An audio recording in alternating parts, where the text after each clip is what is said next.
ഈശോ മിശിഹായ്ക്ക് സ്തുതിയായിരിക്കട്ടെ. ഈശോയിൽ ഏറ്റവും സ്നേഹം നിറഞ്ഞവരെ, ദൈവനാമത്തിൽ കർത്താവിൻ്റെ സംരക്ഷണം നിറഞ്ഞ ഒരു ദിവസം നിങ്ങൾക്ക് എല്ലാവർക്കും ആശംസിക്കുന്നു. ഇന്ന് ഈ വചന വിചിന്തന സമയത്ത് ലൂക്കാസ് സുവിശേഷം 15-ാമത്തെ അധ്യായത്തിൻ്റെ 4-ാമത്തെ വചനം ധ്യാനിക്കാം.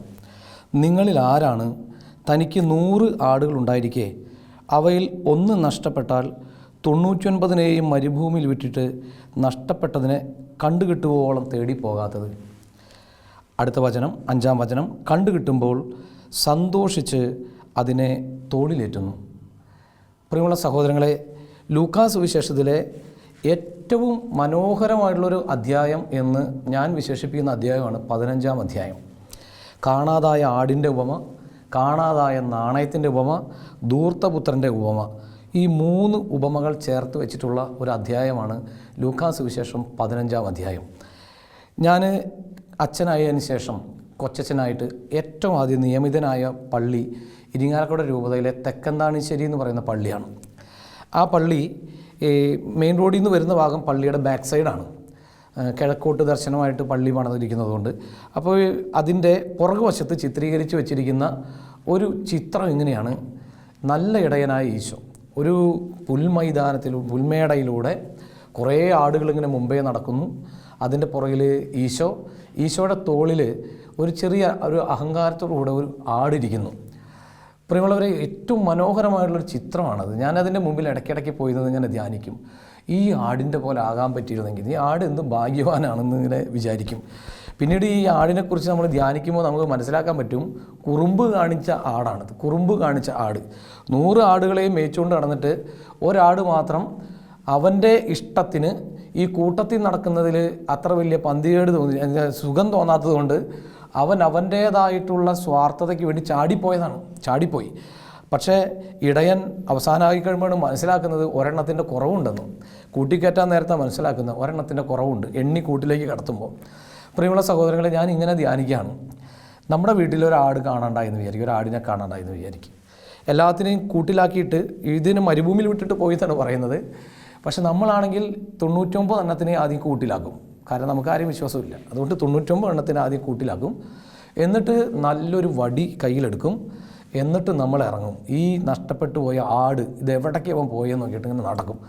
കണ്ട് കിട്ടിക്കഴിയുമ്പോൾ ആദ്യം ചെയ്യുന്ന കാര്യം എന്തായിരിക്കും? കയ്യിലിരിക്കുന്ന വടി കൊണ്ട് അതിനെ അച്ചാലും മുച്ചാലും അടി. ഇനി മേലാക്കം ചാടിപ്പോവോ എന്ന് ചോദിച്ചിട്ട് അതിനടിച്ചിട്ട് എവിടെ വരെ അടിക്കും? കൂട് വരെ. കൂട്ടിൽ ഇത് കയറുന്നത് വരെ ഇതിനെ അടിക്കും. ഓടണം കൂട്ടിലേക്ക് ഓടണം. അടിച്ചടിച്ച് ഇതിനെ കൊണ്ടുവന്ന് കൂട്ടിക്കയറ്റും. നല്ല ഇടയനായ ഈശോ ഒരാട് നഷ്ടപ്പെട്ടു പോയി കഴിഞ്ഞപ്പോൾ അതിനന്വേഷിച്ച് പോകുമ്പോൾ വടി കയ്യിലെടുത്തിട്ടില്ല എന്നുള്ളതാണ്. തല്ലാനുള്ള വടി കയ്യിലെടുത്തിട്ടില്ല. പ്രിയപ്പെട്ട സഹോദരങ്ങളെ, ഇങ്ങനെ ധ്യാനിക്കണം.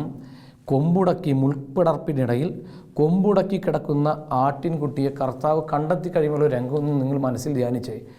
ഒരു മുള്ളുപോലും ഈ ആടിൻ്റെ മേത്ത് കൊള്ളിക്കാതെ, ഒരു ചോര പോലും പൊടിവിപ്പിക്കാതെ ഈ ആടിനെ സ്നേഹത്തോടുകൂടെ അതിൻ്റെ ഉള്ളിൽ നിന്ന് എടുത്തിട്ട് ഇനി നടന്ന് ഇതിൻ്റെ കാല് കഴയ്ക്കാതിരിക്കാൻ വേണ്ടിയിട്ട് അതിനെ തോളിലെടുത്ത് വെച്ചിട്ടാണ് കൊണ്ടുപോകുന്നത്.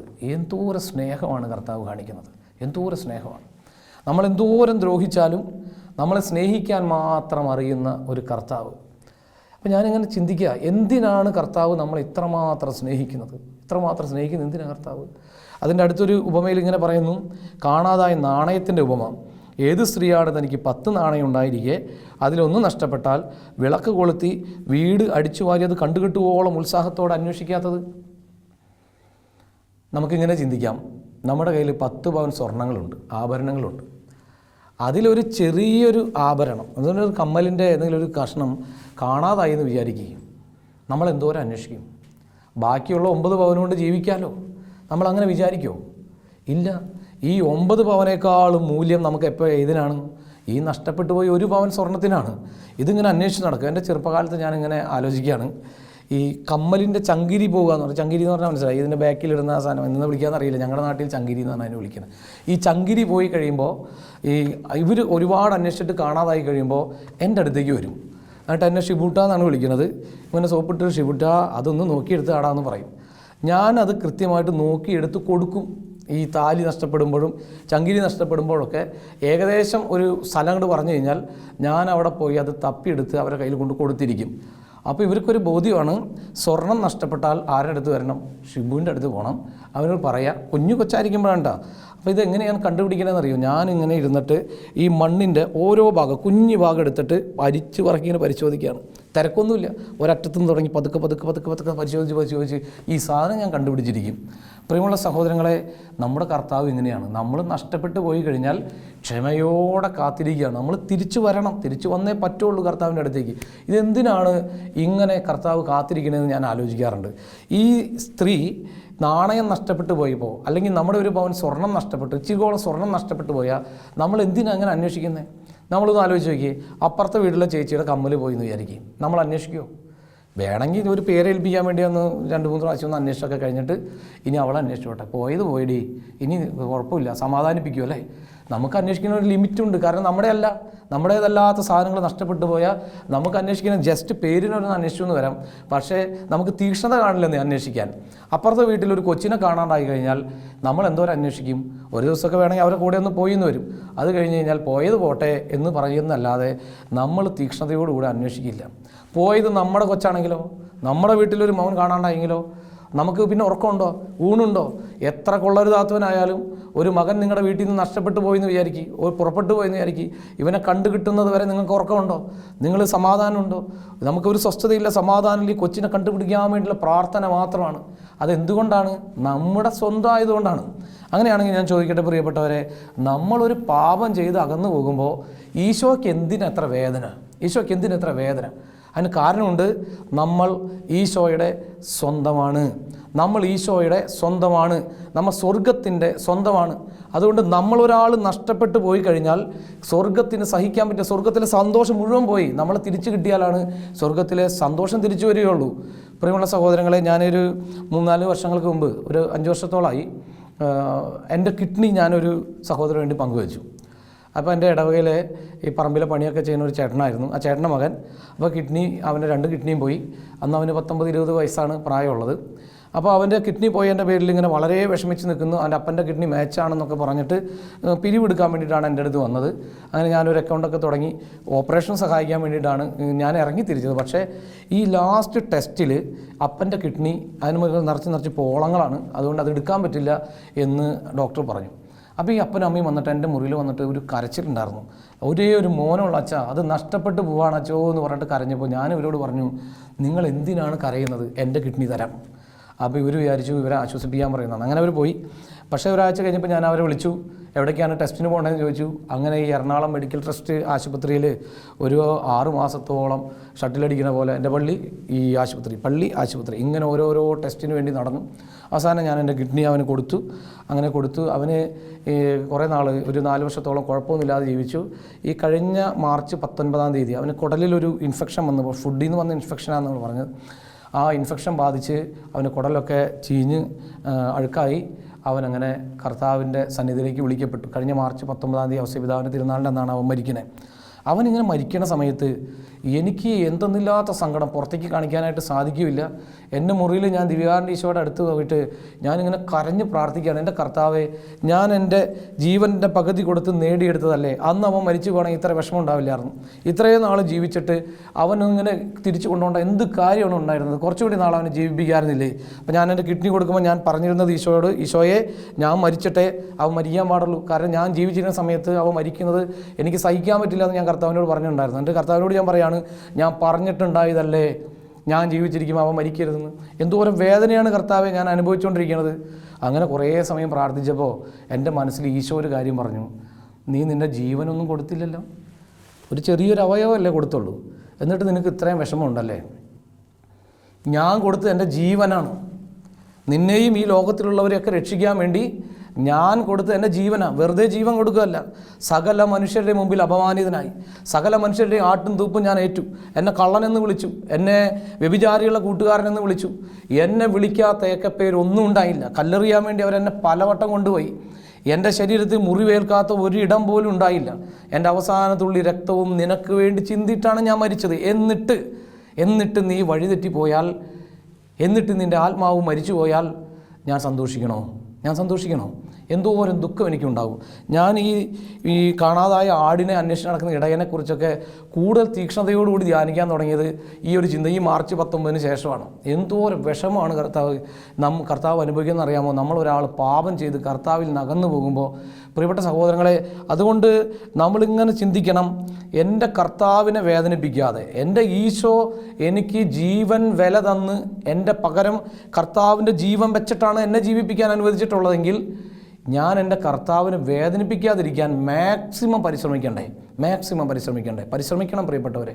ഒരു വേദന, നമുക്ക് നമ്മുടേതായ കാര്യങ്ങൾ നഷ്ടപ്പെട്ടു പോകുമ്പോൾ വേദനയുണ്ടാകുന്നു. അതുപോലെ തന്നെയാണ് അതിനേക്കാളും പ്രിയപ്പെട്ടതായിട്ട് നമ്മുടെ കർത്താവിന് നമ്മളാണുള്ളത്.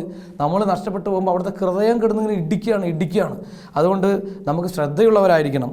പ്രിയപ്പെട്ട സഹോദരങ്ങളെ, ഈ ധൂർത്തപുത്രൻ്റെ ഉപമ, അതിലെ 3-ാമത്തെ സംഭവമാണ് ധൂർത്തപുത്രൻ്റെ ഉപമ. ധൂർത്തപുത്രൻ തെറ്റിപ്പോയി കഴിഞ്ഞപ്പോൾ ഉള്ള പിതാവിൻ്റെ ഒരു അവസ്ഥ ആലോചിച്ച് നോക്കി. പിതാവ് പിന്നെ സ്വസ്ഥമായിട്ട് ഉറങ്ങിയിട്ടില്ല. എല്ലാ ദിവസവും കാലത്ത് തുടങ്ങിയിട്ട് ഈ ചാരുകസേരയും ഇങ്ങനെ ഇരിപ്പാണ്. എന്താ നോക്കിക്കൊണ്ടിരിക്കണേ? എൻ്റെ മകൻ ഇന്ന് വരും. സത്യത്തിൽ ഈ ധൂർത്തപുത്രൻ്റെ ജീവിതത്തിലുണ്ടായ ക്ഷാമവും ദുരിതമൊക്കെ എന്താണെന്നറിയാമോ? ഈ പിതാവിൻ്റെ കണ്ണീരാണ്. പിതാവിൻ്റെ കണ്ണീര് എന്തിനു വേണ്ടിയുള്ളത്?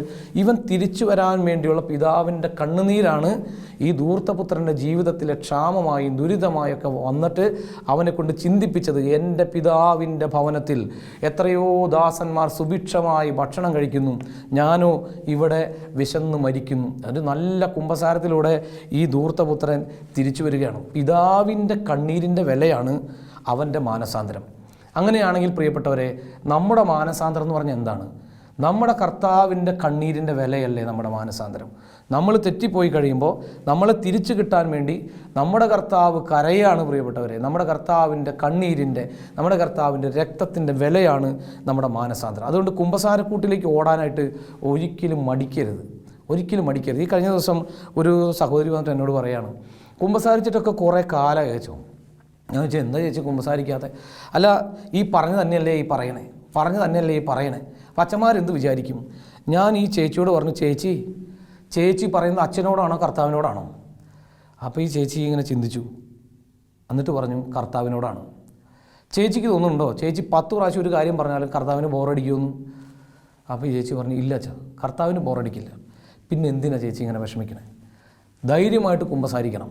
കാരണം നമ്മുടെ ഹൃദയം പ്രസാദപരാവസ്ഥയിൽ എല്ലാ സമയത്തും കാത്തു സൂക്ഷിക്കാനുള്ള കടമ നമുക്കുണ്ട്. കാരണം നമ്മൾ എപ്പോഴും മരിക്കാൻ നമുക്ക് അറിഞ്ഞൂടാ. എപ്പോൾ മരിച്ചാലും കർത്താവിൻ്റെ തിരുമുഖം കാണത്തക്ക വിധത്തിൽ നമ്മുടെ ഹൃദയത്തെ ഒരുക്കി വയ്ക്കേണ്ടത് നമ്മുടെ കടമയാണ്. അതുകൊണ്ട് ഈ ഒരുക്കം എപ്പോഴും ഉണ്ടാകണം. അപ്പം ചിന്തിക്കണം, നമ്മൾ കർത്താവിൻ്റെ സ്വന്തമാണ്. നഷ്ടപ്പെട്ടു പോകുന്നത് കർത്താവിന് സഹിക്കാനാകില്ല. എൻ്റെ പ്രിയപ്പെട്ട സഹോദരങ്ങളെ, നമ്മുടെ ജീവിതത്തിലെ ഓരോരോ അനുഭവങ്ങളൊക്കെ തന്നിട്ട് കർത്താവിൻ്റെ അടുത്തേക്ക് നമ്മൾ തിരിച്ചു നടക്കാനും മറ്റുള്ളവർ നടക്കാനൊക്കെ നമ്മൾക്ക് കർത്താവ് ഇങ്ങനെ ബൂസ്റ്റിങ് തന്നുകൊണ്ടിരിക്കും. ഞാൻ കാറ്റഗിസം പഠിക്കാൻ പോകുന്ന സമയത്ത് എനിക്കുണ്ടായ ഒരു കൊച്ചു അനുഭവം ഞാനിങ്ങനെ ഓർക്കുകയാണ് ഈ സമയത്ത്. അതായത് വർഷത്തിലൊരിക്കലാണ് പുതിയ ഡ്രസ്സ് കിട്ടുക. അത് പെരുന്നാളിനാണ്. എൻ്റെ വീട് ഇരിങ്ങാലക്കുട കത്തീഡ്രൽ പള്ളിയാണ് എൻ്റെ ഇടവക. അപ്പോൾ അവിടുത്തെ പിണ്ടി പെരുന്നാളിനാണ് ഒരു ജോഡി ഡ്രസ്സ് കിട്ടുന്നത്. അപ്പോൾ ആ കൊല്ലം എനിക്ക് എടുത്തു തന്ന ഡ്രസ്സ്, ഞാനൊരു 7-8 പഠിക്കുന്ന സമയമാണ്. കാറ്റിസം പഠിക്കുന്നതാണ് എൻ്റെ ഓർമ്മയിലുള്ളത്. കാരണം കാറ്റിസം പഠിക്കാൻ പോയപ്പോൾ ഉണ്ടായൊരു സംഭവമാണ് നിങ്ങളോട് പറയുന്നത്. അപ്പോൾ ആ കൊല്ലം എടുത്ത ട്രൗസറുമേ ഇങ്ങനെ സിൽക്കിൻ്റെ ചോപ്പ, നീല, മഞ്ഞ അങ്ങനെ കളറിലുള്ള ഓരോരോ ലൈനുകളൊക്കെ പോയിട്ടുണ്ട്. അപ്പോൾ ആ ട്രൗസർ എനിക്ക് ഭയങ്കര ഇഷ്ടമായി. അപ്പോൾ ഇത് ഷോ കാണിക്കാനുള്ള ദിവസം പരീക്ഷയുടെ ദിവസമാണ്, കാറ്റിസം പരീക്ഷയുടെ ദിവസം. 2 മണിക്കാണ് പരീക്ഷ തുടങ്ങുക. പക്ഷേ ഞങ്ങളുടെ ആ ഏരിയയിലുള്ളവരൊക്കെ കുറേ വഴി നടക്കണം. ഇരിങ്ങാലക്കുട ഡോൺ ബോസ്കോ സ്കൂളിലാണ് കാറ്റിസം പഠിച്ചിരുന്നത്. അപ്പോൾ 12 മണിക്കേ ഞങ്ങളവിടെ എത്തും. എന്തിനാണെന്നറിയുമോ? ഇഴുകി കളിക്കാൻ വേണ്ടിയിട്ടാണ്. അവിടെ ഒരു സാധനമുണ്ട്, കണ്ടല്ലേ, കുട്ടികളൊക്കെ ഇഴുകി കളിക്കുന്ന സാധനം. ഇന്നത് പ്ലാസ്റ്റിക്കിൻ്റെ ഒക്കെയാണ്, അന്നത് സിമൻറ്റ് കൊണ്ട് ഉണ്ടാക്കിയിട്ടുള്ളതാണ്. സ്റ്റെപ്പ് കയറിയിട്ട് സിമൻറ്റിൻ്റെ ആ സാധനം ഇങ്ങനെ ഇഴുകി താഴത്തേക്ക് പോവുക, വീണ്ടും ഓടി വന്ന് കയറുക, വീണ്ടും വീഴുക. അങ്ങനെ ഇഴുകി കുറേ നേരം കഴിഞ്ഞപ്പോൾ നല്ല ചൂട്, ഈ ചന്തിമയൊക്കെ നല്ല ചൂട് അനുഭവപ്പെടാനായിട്ട് തുടങ്ങി. അപ്പോൾ ഞാൻ തൊട്ട് നോക്കി കഴിഞ്ഞപ്പോൾ എനിക്കൊരു കാര്യം മനസ്സിലായി. ട്രൗസർ ഓട്ടയായി. ഇഴുകി ട്രൗസറിൻ്റെ 2 സൈഡിലും നമ്മുടെ ഈ ചന്തി വരുന്ന ഭാഗം 2 ഓട്ടയായി. എനിക്കാകെ നാണക്കേടായി. കൂടെയുള്ളായിരുന്ന ചേച്ചിമാരൊക്കെ, എൻ്റെ ചേച്ചിമാരും അവിടെ അടുത്തുള്ള പിള്ളേരൊക്കെ ഉണ്ട്, എല്ലാവരും കളിയാക്കാൻ തുടങ്ങി. മൂട് കയറിയെന്ന് പറഞ്ഞു. ഞാൻ കാറ്റിസത്തിൻ്റെ ടെക്സ്റ്റ് എടുത്ത് ബാക്കിൽ ഇങ്ങനെ മറ പിടിച്ചു. അങ്ങനെ കാറ്റിസം പരീക്ഷയ്ക്ക് വേണ്ടി ചെല്ലാണ്. അപ്പോൾ എനിക്ക് ഈ പുസ്തകം വെച്ചിട്ട് കയറാൻ പറ്റുന്നില്ല, കാരണം ഇത് മൂട് കയറിയേക്കല്ലേ. അപ്പോൾ ഞാൻ ഈ പുസ്തകം പിടിച്ച് പരീക്ഷ ഹാളിലേക്ക് കയറിയപ്പോൾ ടീച്ചർ എൻ്റെ ചെവിയെ പിടിച്ചു. ടീച്ചർ പറഞ്ഞു, പുസ്തകം വെച്ചിട്ട് പോടാ, കോപ്പി അടിക്കാൻ വേണ്ടിയിട്ട് പുസ്തകം കൊണ്ടുപോകണം. ഞാൻ പറഞ്ഞു, ടീച്ചറെ പുസ്തകം വയ്ക്കാൻ പറ്റില്ല, പുസ്തകം വയ്ക്കണം. അങ്ങനെ അവസാനമായി കഴിഞ്ഞപ്പോൾ ടീച്ചർ വിടില്ലെന്ന് കണ്ടപ്പോൾ ഞാൻ ടീച്ചറോട് പറഞ്ഞു, ടീച്ചർ ഇങ്ങോട്ട് നോക്കിയെന്ന് പറഞ്ഞിട്ട് ഈ സാധനം കൊണ്ട് പുസ്തകം മാറ്റി കാണിച്ചു കൊടുത്തു. അപ്പോൾ ടീച്ചർക്ക് മനസ്സിലായി, പാവം. അങ്ങനെ എന്നെ കൊണ്ടുവന്ന് ആ പരീക്ഷ ഹാളിൽ അവിടെ വരെ എത്താനായിട്ട് ഈ പുസ്തകം മറപിടിച്ച് ഞാൻ അവിടെ ഇരുന്ന് അപ്പം തന്നെ ടീച്ചർ എൻ്റെ നിന്ന് പുസ്തകം മേടിച്ചു. ആദ്യമായിട്ടാണ് 2 മണിക്കൂർ സമയം പരീക്ഷ എഴുതിയത്. കാരണം എണീക്കാൻ പറ്റില്ല, എണീറ്റ് കഴിഞ്ഞാൽ എല്ലാവരും കാണും. അതുകൊണ്ട് അവസാനത്തെ കൊച്ചു വരെ പരീക്ഷ എഴുതി പേപ്പർ കൊടുത്തിട്ടാണ് അന്ന് ഞാൻ പരീക്ഷ ഹാളിൽ നിന്ന് എഴുന്നേറ്റത്. ജീവിതത്തിൽ ആദ്യമായിട്ടാണ് 2 മണിക്കൂർ സമയം കാറ്റീസം പരീക്ഷ എഴുതിയത്. എന്തായാലും ഞാൻ ഈ പുസ്തകം മറപിടിച്ച് വീട്ടിലെത്തി അപ്പനോട് പറഞ്ഞു, അപ്പാ ട്രൗസർ കീറിയപ്പാ, ഇഴുകി കളിച്ചാണ് ട്രൗസർ കീറി. എൻ്റെ അപ്പച്ചൻ പറഞ്ഞു, അതിനെന്താ മോനെ, നമുക്ക് പരിഹാരം ഉണ്ടാക്കാം, നീ വിഷമിക്കേണ്ടറാ എന്ന്. നല്ല അപ്പൻ. എനിക്ക് ഭയങ്കര സന്തോഷമായി. എൻ്റെ ട്രൗസർ അപ്പൻ കൊണ്ടുപോയിട്ടേ ഈ ചാര കളറുള്ള ട്രൗസറായിരുന്നു, അതിൻ്റെ ആ കീറിയ സാധനം കറക്റ്റ് ചതുരത്തിൽ വെട്ടിക്കളഞ്ഞിട്ട് ചുവന്ന കളറിലുള്ള കണ്ടം വെച്ചിട്ട് കൊണ്ടുവന്നു. ബസ്സിൻ്റെയൊക്കെ ഹെഡ്ലൈറ്റ് പോലെ 2 ആ ട്രൗസർ അങ്ങോട്ട് ഇടുമുണ്ടല്ലോ, എന്ത് ഭംഗിയാണെന്ന് അറിയാം. നിങ്ങളൊന്ന് ഊഹിച്ചു നോക്കി. എനിക്ക് ആകെ നാണക്കേടായി. എന്നോട് പറഞ്ഞു, അടുത്ത കൊല്ലം പെരുന്നാൾ വരെ ഈ ട്രൗസർ ഇട്ടിട്ട് നടന്നാൽ മതി. സങ്കടമായി എനിക്ക്. എൻ്റെ സങ്കടം കണ്ടിട്ട് തൊട്ടപ്പുറത്തെ വീട്ടിലെ ഏലിക്കുട്ടി വല്യമ്മ, അവിടെ ഒരു ജെയ്സൺ ചേട്ടനുണ്ട്, എൻ്റെ കൂട്ടുകാരൻ, എന്നെക്കാളും കുറേ വലുതാണ്. ആ ചേട്ടൻ്റെ ഒരു ട്രൗസർ കൊണ്ടു തന്നു. ഞാൻ ഓർക്കാണ്, ഈ ട്രൗസർ വലിയ ട്രൗസറാണ്, പോലീസുകാരുടെ ട്രൗസർ പോലത്തെ. എന്നിട്ട് ഞാനിങ്ങനെ അരങ്ങ് കെട്ടണ ചാക്ക് ചരട് അതിൻ്റെ ഉള്ളിൽ കൂടെ കോർത്തന്ന്, ബെൽറ്റൊന്നും ഇല്ല, ഈ ചാക്ക് ചരടിട്ട് കെട്ടിയിട്ടാണ് ഞാൻ അഡ്ജസ്റ്റ് ചെയ്ത് ആ ട്രൗസർ ഇട്ടുകൊണ്ട് നടന്നത്. ഞാൻ ഇന്ന് പൗരോഹിത്യം സ്വീകരിച്ച് അച്ഛനായിട്ട് നിൽക്കുമ്പോൾ എനിക്കൊരു കാര്യം ഉറപ്പായി. അന്ന് എന്നെ ആ ഒരു അനുഭവത്തിൽ കൂടെ കർത്താവ് കൊണ്ടുപോയത് എന്തിനാണെന്ന് ഇപ്പം മനസ്സിലായി. എന്തിനാണെന്നറിയാവോ? എന്നെ ഏൽപ്പിച്ചിരുന്ന ഇടവകയിൽ മോശം വസ്ത്രം ധരിച്ച ഒരു കുഞ്ഞിനെ പോലും നടക്കാൻ ഞാൻ അനുവദിക്കില്ല. ആരുടെയെങ്കിലും വസ്ത്രം മോശമാണെന്ന് കണ്ടാൽ അപ്പോൾ തന്നെ ഞാൻ പോയി അവർക്ക് ഡ്രസ്സ് വാങ്ങി കൊടുക്കും. അതുകൊണ്ട് എൻ്റെ പള്ളിയിലുള്ള ഓൾട്ടർ ബോയ്സിനും പിള്ളേർക്കൊക്കെ നല്ല സുഖമാണ്. കാരണം ഡ്രസ്സ് ഇങ്ങനെ കിട്ടിക്കൊണ്ടിരിക്കും. എനിക്ക് നമ്മളെ ഒരു അനുഭവത്തിൽ കൂടെ കർത്താവ് കൊണ്ടുപോകണം എന്തിനാണെന്നറിയാമോ? മറ്റുള്ളവർക്ക് നമ്മളൊരു പാഠമാകാൻ വേണ്ടിയിട്ടാണ്. ഞാനിത് പറഞ്ഞത് കാണാതായ ആടിനെക്കുറിച്ച് പറയുമ്പോൾ എന്തിനത് പറഞ്ഞതുപോലും എനിക്ക് അറിഞ്ഞൂടാ. പക്ഷേ പ്രിയപ്പെട്ട സഹോദരങ്ങളെ, എന്നെ കേട്ടുകൊണ്ടിരിക്കുന്ന നിങ്ങളിൽ ആർക്കെങ്കിലുമൊക്കെ ചെറുപ്പകാലത്ത് ഇതുപോലുള്ള വേദനിക്കുന്ന അനുഭവം ഉണ്ടായിട്ടുണ്ടാവും. ഒരു കാര്യം ഉറപ്പാണ്, കർത്താവ് നമുക്ക് വേദനിക്കുന്ന അനുഭവം തരുന്നുണ്ടെങ്കിൽ നമ്മളെ എന്തോ പഠിപ്പിക്കാൻ വേണ്ടിയിട്ടാണ്, നമ്മളെ ഒരുക്കാൻ വേണ്ടിയിട്ടാണ്. അപ്പോൾ നമ്മൾ കർത്താവിൻ്റെ അടുത്ത് നിന്ന് വിട്ടുമാറി പോരാതിരിക്കാൻ വേണ്ടി ഇതുപോലുള്ള അനുഭവങ്ങളൊക്കെ തന്ന് കർത്താവ് നമ്മളങ്ങോട്ട് ചേർത്ത് നിർത്തും. എന്തിനു വേണ്ടിയിട്ടാണ്? ഈശോ നമ്മെ സ്നേഹിക്കുന്നത് കൊണ്ടാണ്. ഇപ്പോൾ ചില വ്യക്തികളുടെ ജീവിതത്തിലേക്ക് സഹനം വരുമ്പോൾ അവരൊന്ന് പറയാണ്, മടുത്തു വച്ചാൽ ഇനി എന്തിനാ പള്ളിയിലേക്കൊക്കെ വരുന്നത്? സഹനം തന്നെ സഹനം. ഒരു രോഗം മാറുമ്പോൾ വേറൊരു രോഗം, അത് മാറുമ്പോൾ വേറൊരു രോഗം, എന്നും പ്രശ്നങ്ങളാണ്. പള്ളിയിലേക്കൊന്നും വന്നിട്ട് ഒരു കാര്യമില്ല. അപ്പം ഞാൻ ഇവരോട് ചോദിക്കും, നിങ്ങൾ എന്തിനാ പള്ളിയിലേക്ക് വന്നേ? അപ്പോൾ പറയും, രോഗം മാറാൻ പ്രാർത്ഥിക്കാൻ പള്ളിയിലേക്ക് വന്നാൽ രോഗം മാറിയില്ലെങ്കിൽ നിങ്ങൾക്ക് നിരാശയുണ്ടാകും. നിങ്ങൾ എന്തിനാണ് പള്ളിയിലേക്ക് വരേണ്ടത്? കർത്താവ് എന്തിനു വേണ്ടി പ്രാർത്ഥിക്കാൻ പറഞ്ഞിരിക്കുന്നത്? പരിശുദ്ധാത്മാവിന് വേണ്ടി പ്രാർത്ഥിക്കാനാണ് പറഞ്ഞത്. പരിശുദ്ധാത്മാവിന് വേണ്ടി പ്രാർത്ഥിക്കാൻ. പരിശുദ്ധാത്മാവിനെ കിട്ടിക്കഴിഞ്ഞുള്ള മെച്ചം എന്താണ്? പരിശുദ്ധാത്മാവിനെ കിട്ടിക്കഴിയുന്ന ഒരു വ്യക്തിക്ക് എന്ത് രോഗം വന്നാലും അതൊരു പ്രശ്നമല്ല, എന്ത് സഹനം വന്നാലും അതൊരു പ്രശ്നമല്ല, എന്തൊക്കെ കുറവുകൾ വന്നാലും അതൊരു പ്രശ്നമല്ല. ജീവിതത്തിൽ എന്ത് കുറവ് വന്നാലും ഒന്നും ഒരു പ്രശ്നമല്ലാത്ത അവസ്ഥയിലേക്ക് മാറാൻ പരിശുദ്ധാത്മാവാണ് നമ്മളെ സഹായിക്കുന്നത്. കാരണം ഞാൻ പോയി കഴിയുമ്പോൾ നിത്യസഹായകനെ നിങ്ങളുടെ അടുത്തേക്ക് അയക്കുമെന്ന് പറഞ്ഞിരുന്നത്. താൽക്കാലിക സഹായകനല്ല, നിത്യസഹായകനെ നമ്മുടെ അരികിലേക്ക് അയക്കുമെന്നാണ് കർത്താവ് വാഗ്ദാനം ചെയ്തിരിക്കുന്നത്. അതുകൊണ്ട് പ്രിയപ്പെട്ടവരെ, നമ്മൾ ഈശോയോട് ചേർന്ന് നിൽക്കുക. എന്ത് കുറവുണ്ടെങ്കിലും കുഴപ്പമില്ലെന്നേ, നമ്മൾ ആ കുറവോടുകൂടി കർത്താവ് ചേർത്ത് നിർത്തിക്കോളും. കർത്താവ് ആ കുറവോടുകൂടി നമ്മളെ കെട്ടിപ്പിടിച്ചോളും. ഈശോയ്ക്ക് നമ്മുടെ കുറവൊന്നൊരു പ്രശ്നമില്ല. നമ്മുടെ ഹൃദയത്തിൻ്റെ ഒരു അവസ്ഥ, ഈശോയെ നിന്നെ ഞാൻ സ്നേഹിക്കുന്നു എന്ന് പറയുന്ന ഒരവസ്ഥയാണ് ഏറ്റവും പ്രധാനപ്പെട്ടത്. ഞാൻ ഇങ്ങനെ പറയുമ്പോൾ എൻ്റെ ചെറുപ്പകാലത്തിലെ ഒരു ചെറിയൊരു അനുഭവം കൂടെ നിങ്ങളുമായിട്ട് പങ്കുവയ്ക്കുകയാണ്. എൻ്റെ അമ്മച്ചി, ഞാൻ 6ാം ക്ലാസ്സിൽ പഠിക്കുമ്പോൾ മരിച്ചു പോയതാണ്. ക്യാൻസറായിരുന്നു അമ്മയ്ക്ക്, അന്നനാളത്തിൽ ക്യാൻസറായിരുന്നു, മരിച്ചുപോയി. അമ്മച്ചി മരിച്ചു പോയി കഴിഞ്ഞപ്പോൾ എൻ്റെ അപ്പച്ചനുണ്ടല്ലോ, വിഷമം മാറാൻ വേണ്ടിയിട്ട് ഇങ്ങനെ മദ്യപിക്കാൻ തുടങ്ങി. കുറേ കാലത്തേക്ക് അപ്പനൊരു മദ്യപാനിയായിട്ട് മാറി. അപ്പച്ചനിങ്ങനെ മദ്യപിക്കുന്നു. വീട്ടിലാണെന്നുണ്ടെങ്കിൽ ഒരു സ്വസ്ഥതയില്ല. അപ്പൻ എപ്പോഴാണ് വരാമെന്നറിയില്ല. ഞാനുണ്ട്, ഞാൻ 6ാം ക്ലാസ്സിൽ പഠിക്കുന്നു. എൻ്റെ ചേച്ചി നല്ല ശക്തമായിട്ട് പഠിക്കുന്നതുകൊണ്ട് 7ാം ക്ലാസ്സിൽ, അല്ലെങ്കിൽ 8ാം ക്ലാസ്സിലാവേണ്ടതായിരുന്നു, ഇരുത്തി പഠിക്കുന്നതുകൊണ്ട് 7ാം ക്ലാസ്സിൽ തന്നെ പഠിച്ചുകൊണ്ടിരിക്കുക, തോറ്റു പഠിച്ചുകൊണ്ടിരിക്കുക. അനിയത്തിയാണെങ്കിൽ 4ാം ക്ലാസ്സിൽ പഠിക്കുന്നു. ഈ 3 കുഞ്ഞുങ്ങൾ മാത്രമുള്ളൊരു വീട്. എൻ്റെ അമ്മമ്മയുണ്ട്, അപ്പച്ചൻ്റെ അമ്മ കൂടെയുണ്ട്, എങ്കിലും ഞങ്ങൾ മാത്രമേ ഉള്ളൂ. അമ്മമ്മയാണെങ്കിൽ വളരെ വയസ്സായതാണ്. അപ്പോൾ ഈ അപ്പച്ചനാണെന്നുണ്ടെങ്കിൽ പല ദിവസങ്ങളിലും ഈ കുടിച്ചിട്ട് റോട്ടിലൊക്കെ ഇങ്ങനെ കിടക്കും. അപ്പോൾ ആൾക്കാർ വന്ന് പറയും, ഷിബു ദേ അപ്പൻ അവിടെ കിടക്കുന്നുണ്ട്, പോയി എടുത്തുകൊണ്ട് പോരെയെന്ന് പറയും. ഞാനും എൻ്റെ 8ാം ക്ലാസ്സിൽ പഠിക്കുന്ന അത്രയും പ്രായമുള്ള എൻ്റെ ചേച്ചിയും കൂടെ ഈ അപ്പച്ചൻ എടുക്കാൻ വേണ്ടി പോകും. അപ്പോൾ ഞാൻ ഇപ്പോഴും പോയി നേരം വെളുത്തേയും അപ്പനോട് പറയും, അപ്പാ എന്തിനാണ് അപ്പ ഇങ്ങനെ ചെയ്യുന്നത്, ഞങ്ങളെ ദ്രോഹിക്കുന്നത് എന്തിനാണ്? അപ്പോൾ അപ്പൻ ഞങ്ങളോട് ചോദിക്കുന്ന ഒരു ചോദ്യമുണ്ട്, നിങ്ങൾക്ക് എന്താടാ ഇവിടെ കുറവുള്ളത്? അരിയില്ലേ, മഞ്ഞപ്പൊടിയില്ലേ, മുളക് പൊടിയില്ലേ, കഴിക്കാനായിട്ട് നേന്ത്രപ്പഴമില്ലേ, പുട്ടു ചുടാനായിട്ട് പൊടിയില്ലേ, തേങ്ങയില്ലേ, ഇങ്ങനെ എണ്ണി പറയും. എല്ലാ സാധനങ്ങളും ഉണ്ട്. പക്ഷേ ഞങ്ങൾ ഭക്ഷണം കഴിച്ചിട്ട് ദിവസങ്ങളായിട്ടുണ്ടാവും. കാരണം ഇത് കഴിക്കാൻ പറ്റണ്ടേ? ഈ മദ്യപിക്കുന്നവർക്ക് മനസ്സിലാവാത്തൊരു കാര്യമുണ്ട്, എന്തൊക്കെ ഉണ്ടെന്ന് പറഞ്ഞാലും ആ വീട്ടിൽ എന്തുണ്ടാവില്ല, സമാധാനം ഉണ്ടാവില്ല. എന്നെ കേൾക്കുന്ന പ്രിയപ്പെട്ടവരിൽ മദ്യം കഴിക്കുന്നവരുണ്ടെങ്കിൽ അവർക്ക് വേണ്ടി ഞാൻ പറയാണ്, പ്രിയപ്പെട്ട സഹോദരങ്ങളെ, നിങ്ങളുടെ മക്കൾ എന്തോരം വേദനയ്ക്കുണ്ടെന്ന് അറിയാമോ? ഞാൻ ഡീക്കൻ പട്ടം സ്വീകരിക്കുന്നതിന് മുൻപ് ഒരു ഇൻ്റർവ്യൂ ഉണ്ട് റെക്ടറച്ചന്മാരുമായിട്ട്. അങ്ങനെ റെക്ടറച്ചനായിട്ട് ഇൻ്റർവ്യൂവിന് നിൽക്കുക, വരിയായിട്ട് നിൽക്കുക. അപ്പോൾ ആ റെക്ടറച്ചൻ ഈ റിപ്പോർട്ട് പോസിറ്റീവ് എഴുതിയാലാണ് ഡീക്കൻ പട്ടം തരുള്ളൂ. അപ്പോൾ ഡീക്കൻ പട്ടം കിട്ടാൻ വേണ്ടി പ്രാർത്ഥിച്ചിങ്ങനെ നിൽക്കുകയാണ് ഇൻ്റർവ്യൂവിന്. തോമസ് റാമ്പിക്കൽ എന്ന് പറഞ്ഞ അച്ഛനായിരുന്നു അന്നത്തെ ഞങ്ങളുടെ റെക്ടറച്ചൻ. ഈ അച്ഛനെ എല്ലാവർക്കും പേടിയാണ്, ആളുടെ അടുത്തേക്ക് ചെല്ലുമ്പോഴേക്കും കൂട്ടിയിടിക്കുന്ന അതുപോലെ പേടിയാണ് ഈ അച്ഛനെ. അപ്പോൾ ഞങ്ങളിങ്ങനെ നിൽക്കുന്നു. ഒരാൾ ഇൻ്റർവ്യൂ കഴിഞ്ഞ് വരുന്ന വഴിക്ക് എന്നെ ചോദിക്കും, എന്തൊക്കെയാണ് ചോദിച്ചത്? നമ്മളും ചോദിക്കില്ലേ, ഓറൽ എക്സാമിനൊക്കെ പോയി വരുമ്പോൾ നമ്മൾ ചോദിക്കും, നിന്നോട് എന്തൊക്കെയാണ് ചോദിച്ചത്? അതൊക്കെ പഠിക്കാൻ വേണ്ടിയിട്ട്. അപ്പോൾ ഞാനിങ്ങനെ ആദ്യം ഇറങ്ങിയ ആളോട് ചോദിച്ചു, രണ്ടാമത് ഇറങ്ങിയ ആൾ, എല്ലാവരോടും സെയിം കാര്യം ചോദിക്കണേ. ഒന്നും ചോദിച്ചത്, നിൻ്റെ വീട്ടിൽ നിന്ന് എത്ര അച്ഛന്മാരുണ്ട്, നിങ്ങളുടെ വീട്ടിൽ നിന്ന് എത്ര സിസ്റ്റേഴ്സ് ഉണ്ട്, നിൻ്റെ അപ്പം കൈകാരനായിട്ടുണ്ടോ, നിങ്ങൾക്ക് എന്തോരം സ്ഥലമുണ്ട്, നിങ്ങളുടെ വീട്ടിൽ കുടുംബസമ്മേളന ഭാരവാഹിയായിട്ടുണ്ടോ, ഇതൊക്കെയാണ് ചോദിക്കുന്നത്. ഞാനിങ്ങനെ ആലോചിച്ചു, എൻ്റെ കർത്താവേ, എൻ്റെ കാര്യം ഗോപി തീർന്നു. കാരണം എൻ്റെ അപ്പം കൈകാരനായിട്ടില്ല, എൻ്റെ വീട്ടിൽ നിന്ന് അച്ഛന്മാരില്ല, എൻ്റെ വീട്ടിൽ നിന്ന് സിസ്റ്റേഴ്സ് ഇല്ല, എൻ്റെ വീട്ടിൽ പറയത്തക്ക ഭൂസ്വത്തൊന്നുമില്ല. ആകെ ഒരു 3 സെൻറ്റ് സ്ഥലം, അതിനകത്ത് വീടെന്ന് പറയാവുന്ന വിധത്തിലുള്ളൊരു സാധനം, അങ്ങനെയുള്ള സാധനം. ഇത് വെച്ചിട്ട് എനിക്ക് ഡീക്കൻ പട്ടം തരില്ല എന്നുള്ള കാര്യം ഉറപ്പായി. ഞാനിങ്ങനെ പേടിച്ച് വിഷമത്തോടുകൂടെ ഈ അച്ഛൻ്റെ മുമ്പിലേക്ക് ചെന്നു. ഞാൻ എന്നോട് പറഞ്ഞു, ഇരിക്കടോ എന്ന് പറഞ്ഞു. ഞാൻ അവിടെ ഇരുന്നു. എന്നോട് ചോദിച്ചു, തൻ്റെ വീട്ടിൽ നിന്ന് എത്ര അച്ഛന്മാരുണ്ടോ? ഞാൻ പറഞ്ഞു, അച്ഛാ, എൻ്റെ വീട്ടിൽ നിന്ന് ആരും അച്ഛന്മാരായിട്ടില്ല. തൻ്റെ വീട്ടിൽ നിന്നത്തെ കന്യാസ്ത്രീകളുണ്ടോ? എൻ്റെ വീട്ടിൽ നിന്ന് ആരും കന്യാസ്ത്രീകളായിട്ടില്ല. തൻ്റെ അപ്പം കൈക്കാരനായിട്ടുണ്ടോ? ഇല്ല. തനിക്ക് എത്ര സെൻറ്റ് സ്ഥലമുണ്ട്?